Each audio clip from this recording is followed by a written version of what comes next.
एक क्वेश्चन है, किसी राशि पर एक निश्चित दर से जो है 2 वर्ष का एसआई और सीआई क्रमशः 900 और 954 रुपया है, तो वह धन ज्ञात करें। तो सबसे पहले क्या करेंगे कि ये क्या दिया हुआ है मेरे पास कि 2 ईयर का जो है हमें ये 900 रुपया दिया हुआ है एसआई।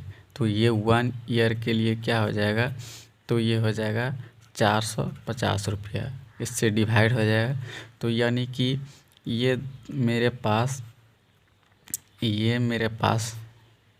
क्या दिया हुआ है कि पहला वर्ष का ये 450 रुपया एसआई और दूसरा वर्ष भी 450 रुपया एसआई हो जाएगा। ठीक है, तो यानी कि इससे सिंपल इंटरेस्ट निकल गया।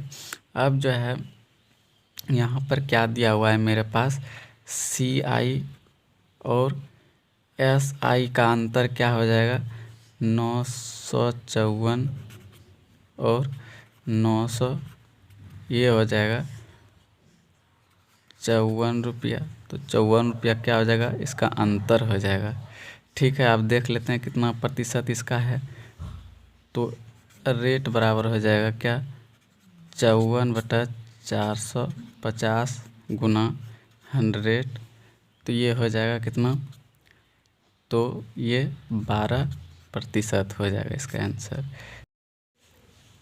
जो क्वेश्चन कह रहा है कि चक्रवृद्धि ब्याज की किसी राशि पर जो है 8% वार्षिक दर से चक्रवृद्धि ब्याज की जो है दर से प्रथम वर्ष का ब्याज 48 रुपया है, तो यह कह रहा है दूसरे वर्ष का जो है ब्याज कितना होगा। तो ये दूसरे वर्ष के लिए 2 वर्ष के लिए कह रहा है, तो कॉलम जो है निकाल लेंगे। ठीक है, 2 वर्ष के लिए बना लेंगे। तो यहाँ पर कह रहा है 48 रुपया जो है ब्याज, यानी कि सिंपल इंटरेस्ट और चक्रवृद्धि ब्याज प्रथम वर्ष में बराबर होता है, यानी 48 रुपया क्या है, ये सिंपल इंटरेस्ट है। ठीक है, तो दोनों ईयर समान होगा सिंपल इंटरेस्ट। अब यहाँ क्या होगा, तो दर दिया है कितना, 8%। तो 48 का जो है 8% कितना हो जाएगा, ये हो जाएगा यहाँ पे जो है 3.84। ठीक है, तो यहाँ पर ये हो जाएगा 3.84। ठीक है, अब जो है दूसरे वर्ष, यानी दूसरे वर्ष, टोटल दोनों वर्ष का नहीं कर रहा है, ये दूसरे वर्ष 2वें वर्ष, यानी दूसरे वर्ष क्या हो जाएगा सीआई। तो ये केवल 48 और ये जोड़ेंगे 48 और प्लस कितना जोड़ेंगे, तो ये 3.84। तो ये कितना हो जाएगा, तो ये हो जाएगा 84 इधर, और ये 51 5, और ये ठीक है, ये हो जाएगा सीआई दूसरे वर्ष का। ठीक है, यही इसका आंसर हो जाएगा। ओके, क्वेश्चन कर रहा है किसी धनराशि का जो है 10% वार्षिक दर से 3 वर्ष का सीआई और एसआई का अंतर क्या है, तो वह धन ज्ञात करें। तो अंतर जो है 620 दिया हुआ है, 10% वार्षिक दर से 3 वर्ष का सीआई और एसआई का अंतर 620 है, तो वह धन ज्ञात करें। ठीक है, तो 3 वर्ष के लिए कह रहा है, तो 3 वर्ष के लिए सबसे पहले हम कॉलम बना लेंगे।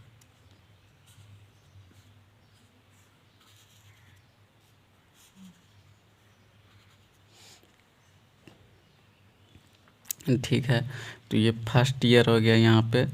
तो यहाँ पर क्या दिया हुआ है, तो ये दिया हुआ है कि ये मेरे पास जो है प्रथम वर्ष का जो है 10% वार्षिक दर से अंतर 620 रुपया है। तो यहाँ पे हम मूलधन मान लेते हैं 100 रुपया मूलधन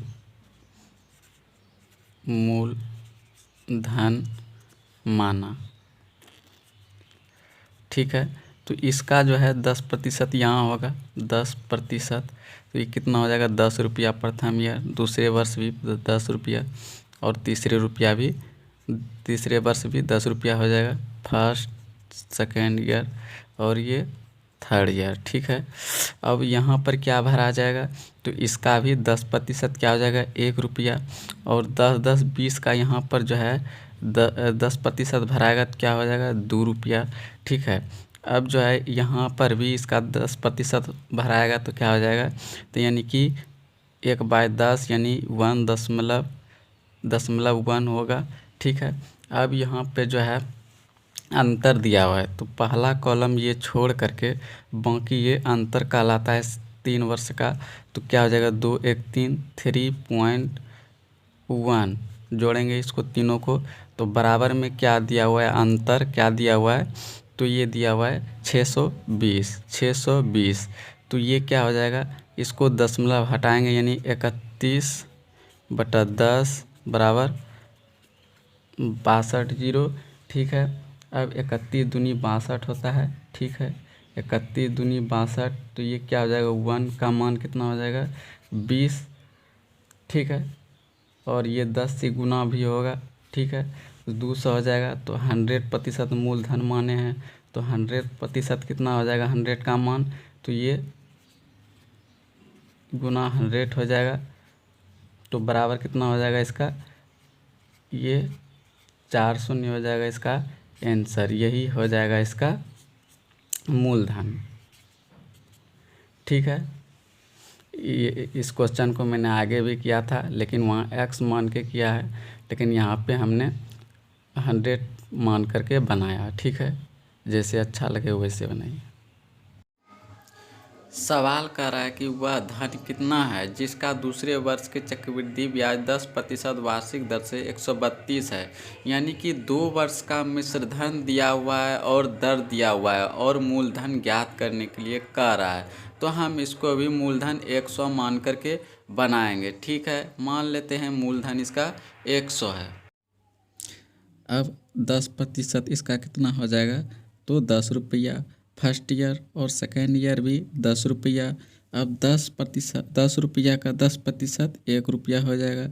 और सेकेंड ईयर का दिया हुआ है चक्रवृद्धि ब्याज, तो कितना हो जाएगा, 10 1 11, यानी सेकेंड ईयर का केवल कर रहा है, तो यानी 11 बराबर 132 हो जाएगा। तो 1 बराबर कितना हो जाएगा, 12। और 100% मूलधन माने हैं, तो गुना हो जाएगा 100 से, और इस प्रकार 1200 इसका आंसर हो जाएगा मूलधन। यहाँ सिर्फ ध्यान देना है कि दूसरे ईयर का सिर्फ 132 रुपया हमको चक्रवृद्धि ब्याज दिया हुआ है, यानी दूसरा वर्ष का। तो इसीलिए हम दूसरे वर्ष के चक्रवृद्धि ब्याज के बराबर हम किए, यानी 10 1 11।